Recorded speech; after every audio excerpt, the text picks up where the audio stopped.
చిన్నప్పుడు మనం సండే కోసం వెయిట్ చేస్తూ ఉండేవాళ్ళం. ఎందుకు? టీవీలో రామాయణం చూడ్డానికి. ఆ రామాయణం స్టార్ట్ కాగానే ఫ్యామిలీ మొత్తం టీవీకి అతుక్కుపోయేవాళ్ళం.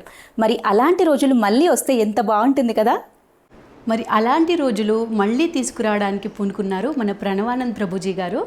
మరి ప్రభుజీ గారి యూట్యూబ్ ఛానల్లో రామాయణం చెప్పబడుతుంది ప్రభుజీ గారి చేత డైరెక్ట్గా. అది కూడా మే 16th నుంచి మే 24th వరకు, అంటే అధిక మాసంలో. అధిక మాసం అంటే పురుషోత్తమ మాసం అని అంటారు. మరి పురుషోత్తమ మాసంలో ఆ పురుషోత్తముడైన రాముడి గురించి, రామాయణం గురించి మనం వినడం అంటే మన భాగ్యం అనే చెప్పుకోవాలి. అది ప్రభుజీ గారి చేత చెప్పడం అనేది మన అదృష్టం అనే చెప్పుకోవాలి. సో గుర్తుంది కదా, మే 16th to May 24th Pranavananda Das Prabhuji YouTube ఛానల్లో సాయంత్రం 7:30 to 9:30 ఫ్యామిలీ సమేతంగా కూర్చొని వినండి. హరే కృష్ణ. మీ అందరినీ రామాయణ ప్రవచనాల్లో కలుస్తాం. జై శ్రీరామ్.